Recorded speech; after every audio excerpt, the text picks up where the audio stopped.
A billionaire storms into a rundown diner, seething with rage, rain slamming the windows, silverware rattling on trembling plates. But when a quiet waitress dares to challenge him, she unlocks a secret he spent his life burying. What she does next, it turns revenge into redemption. Don't blink. The wind howled outside like it was looking for someone to blame. Rain slammed sideways against the diner's windows, tracing frantic lines down the glass. Inside, the world was still, warm yellow light buzzing overhead, coffee brewing slow, and the low hum of an old jukebox whispering a half-forgotten tune. Tessa Monroe stood behind the counter, wiping down the formica with calm, practiced hands. She was tired, but not defeated. There was a difference. She moved like someone who carried weight in her bones, but kept her back straight anyway. Her apron was faded, and so was the hope in her eyes, but both were still holding on. The door burst open with a jarring clang. Wind swept in, carrying a blast of cold air and a man in a soaking black overcoat. He didn't walk in, he stormed in. Like he owned the place. Like he was used to people stepping out of his way. Everyone turned. Even the coffee seemed to pause. Tessa looked up. Her gray eyes locked on the man who now stood in the center of the room, dripping rain onto the floor like he didn't notice or didn't care. His jaw was tight, expression unreadable, and his suit, despite the storm, still looked like it cost more than the diner's monthly rent. He didn't say hello. He just muttered, sharp and low, "Is someone going to serve me, or do I seat myself in this dump?" Tessa didn't flinch. She didn't blink. She just folded her towel slowly and said, "You can sit anywhere you like, but we don't do sir around here." That made him pause, just for a second. A flicker of something passed through his eyes, gone as fast as it came. He picked a booth near the window, sat down, checked his phone like the world owed him answers. But the signal was dead. Out here, there were no bars, no meetings, no assistants, no Wi-Fi to hide behind. Only people, only truth. Tessa poured a cup of coffee without being asked and walked it over. The clink of ceramic on wood echoed, just a bit too loudly. He didn't look up. "I didn't order this." "No, but you look like you need it," she said simply. That made him look, for the first time, and when he did, he saw something unexpected. Not pity, not fear, just a waitress with tired eyes who wasn't afraid of the storm he brought with him. Graham Blackwell stared at the coffee like it had insulted him. He didn't touch it, not at first. His fingers stayed wrapped around his phone, knuckles pale. Notifications blinked across the screen. Voicemails, media alerts, board messages. Each one more urgent than the last. He swiped them away like flies. His empire was bleeding, and the press was circling. And now, he was stuck in the middle of nowhere, in a place that smelled like syrup and old stories. Across the room, the few regulars had gone quiet. Forks hovered midair. Conversations stalled. Everyone watched from the corners of their eyes. Small towns have a way of holding their breath when trouble walks in. Tessa returned behind the counter, but her mind lingered at that booth. She watched him over the rim of her chipped mug as she sipped her own coffee. Black, always.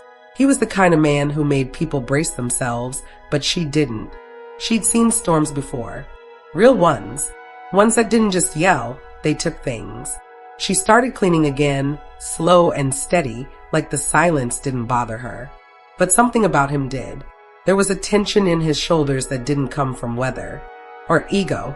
It was older. Deeper. "Warm that up for you," she asked, eventually making her way back with the pot. Graham finally looked at her again. He was annoyed, but more than that, he looked surprised. "No cream?" he asked, half mocking. Tessa raised an eyebrow. "You want it sweet. You're gonna have to ask for it." His lip twitched, almost a smirk. But not quite. Their eyes held a beat too long, the kind where two people both know they're not playing the same game, but they're still keeping score. Graham leaned back in the booth, finally wrapping his fingers around the cup. He took a sip, and just like that, something shifted. Not much, but enough. Maybe it was the warmth in his hands. Maybe it was the silence that gave him no place to hide. Maybe it was her, unimpressed, unshaken, and already halfway back to the kitchen without waiting for a thank you. He stared after her, unsure whether to be insulted or intrigued. Not with Graham Blackwell checking his phone every 30 seconds, tension building like a storm surge behind his eyes. His jaw clenched tighter with each buzz. Something wasn't going his way, something big. The way he tapped the table with his ring finger, fast and furious, said it wasn't just a bad morning. He waved his hand without looking. Miss Tessa turned mid-step. My eggs are cold. You ordered pancakes. I didn't ask for attitude. A murmur rippled from the counter. One of the older regulars, Joe, shook his head and went back to stirring sugar into his coffee. Tessa walked slowly back toward the table, towel in hand, apron slightly damp, but her voice was calm. We serve 'em warm. If they got cold, maybe you were too busy checking stock prices to eat 'em. It wasn't sarcastic. It wasn't even sharp. It was true, and that was what stung. Graham slammed his hand on the table, rattling the silverware. Do you know who I am? The diner went dead silent. Tessa blinked once. I know what kind of man walks into someone else's house and tries to tear it down to feel bigger. His face darkened. I could buy this place, tear it down tomorrow. You'd be jobless by lunch. A breath caught in someone's throat. Joe stood from the counter, ready to speak, but Tessa raised her hand gently, stopping him. She didn't raise her voice. She just leaned forward slightly, her voice low, steady. Then go ahead. Buy it. Knock it down. Fire me. Ruin my day. But you'll still be you. And I'll still be me. Only difference is, you'll leave here emptier than you came. For a second, no one moved. Graham stared at her like he couldn't decide if he'd just been challenged or seen. His mouth opened, then closed. He sat back. Tessa turned and walked away. Not triumphant, just tired. Just done. But behind her, something in Graham had cracked. A sliver, barely visible, like a window just slightly unlatched. For the first time in a long time, he didn't feel like the most powerful person in the room. And for the first time in even longer, he didn't hate it. The rain outside softened into a steady rhythm, like the world itself was catching its breath. Inside the diner, things had calmed, but the air still felt charged. Graham hadn't said a word since the clash. His phone lay face down on the table now, untouched. He stared out the window like he was watching something only he could see. Tessa, back at the counter, moved quieter now.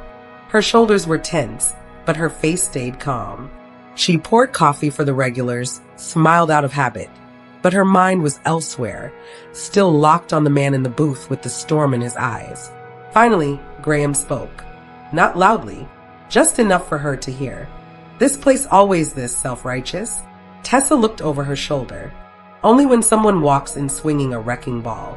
There was no bite to it this time. Just truth. Quiet. Even. He exhaled. Not quite a sigh. More like surrender, just for a second. You know, most people would have bent over backwards the second they heard my name. She turned toward him now, towel in hand, leaning against the counter. Most people here don't have time for names. Just bills, kids, and real problems. A beat of silence stretched between them. Then, almost under his breath, guess that makes two of us. She tilted her head. Didn't peg you for the real problems type. He didn't look at her. Just stared at the rain. You'd be surprised. She didn't press. Something in his voice had changed, like he'd cracked a window into something deeper. She felt it. She'd heard it in people before, just before they broke down or walked away. You hungry? She asked softly. Actually hungry? He hesitated, then nodded once. She brought him a fresh plate. Pancakes again. No one said a word as she placed it in front of him. No thanks, no eye contact. But this time he ate. Slowly, like he hadn't tasted anything in a long time. And as he ate, he noticed something right above the booth where he sat. A black and white photo, slightly crooked in its frame. An older man with deep eyes and a half smile. Behind him, a familiar slope of land. Trees. The edge of the property where the diner now stood. Graham stiffened. He stood, slowly, eyes locked on the picture. Who's that? Tessa glanced over. That was Eli. Used to own this land. Ran a little supply store here before the highway changed things. Passed a couple years back. Graham stared, like he'd seen a ghost. Tessa caught it. You knew him, but he didn't answer. Just sat back down, quieter than before. Something was shifting. The rage was fading. And something older, grief, maybe, was taking its place. The room felt colder now.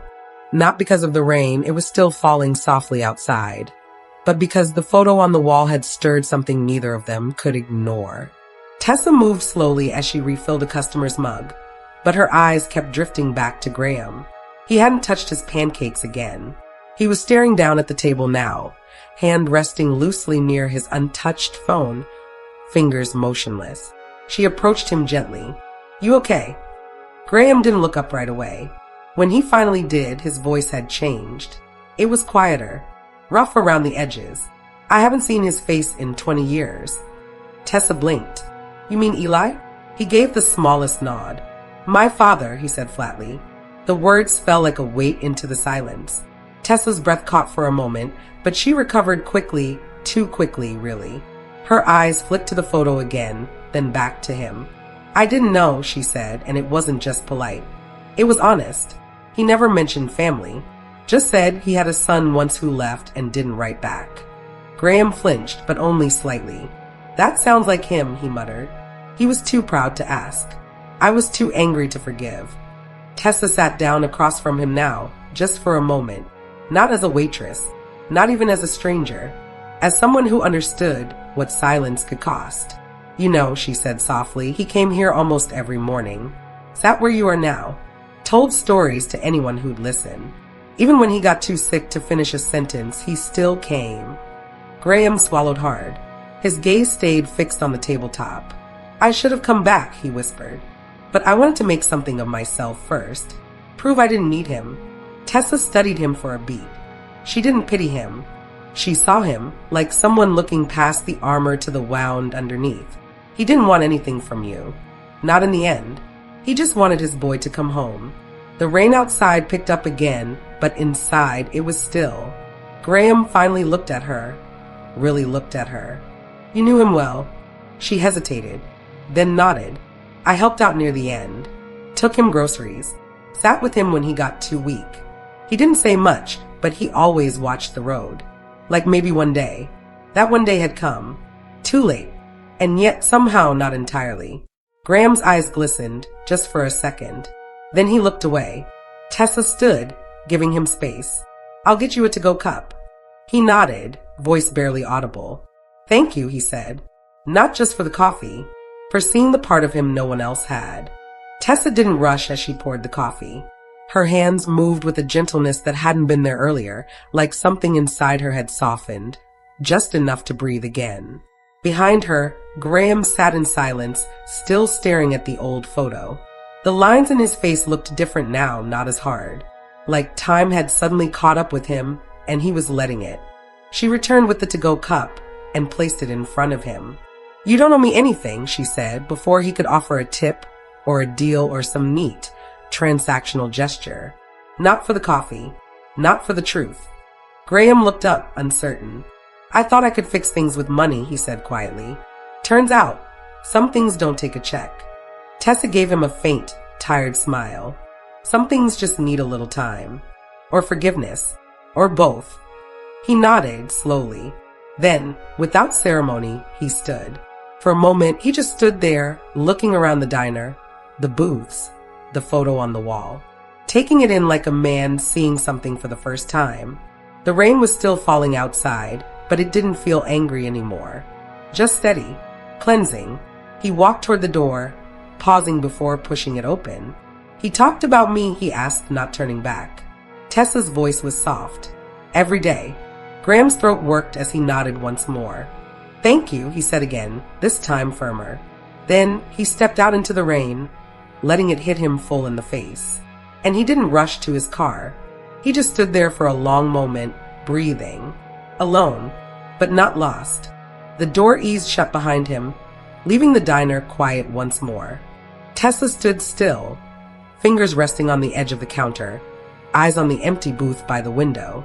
The coffee cup he'd left behind still steamed faintly. Outside, Graham walked slowly through the rain. He didn't rush for shelter. For once, he wasn't trying to escape anything. His coat clung to him, hair slicked back from the water, but his face, strangely, looked lighter, like something had been released. Inside, Tessa finally moved. She picked up his untouched plate and his cup, pausing just briefly to glance at the photo above the booth. She adjusted the frame with a small, reverent touch. Straighter now. Centered. A new customer entered just then. A young woman, maybe 19, with a duffel bag and tired eyes. Tessa smiled and guided her to a seat, offering a menu and a kind word like she'd done 100 times before. But this time, she smiled a little wider. Not because everything had changed, but because she had. Far down the highway, Graham's car finally pulled away, but his voice lingered, words he'd speak much later, in an interview or maybe a memoir. Words no one saw coming. I was a man made by money, broken by pride, and changed forever by a waitress who didn't need a thing from me except honesty. She didn't raise her voice. She didn't offer a solution. She just showed up with truth, with grace, and with the kind of courage the world forgets to notice. That day, I lost my empire, but I found my father, and somehow, in the quietest place I'd ever been, I found myself too. The story doesn't end in headlines. It ends with a coffee cup, a second chance, and a woman behind a counter, still serving, still standing, still stronger than she knows.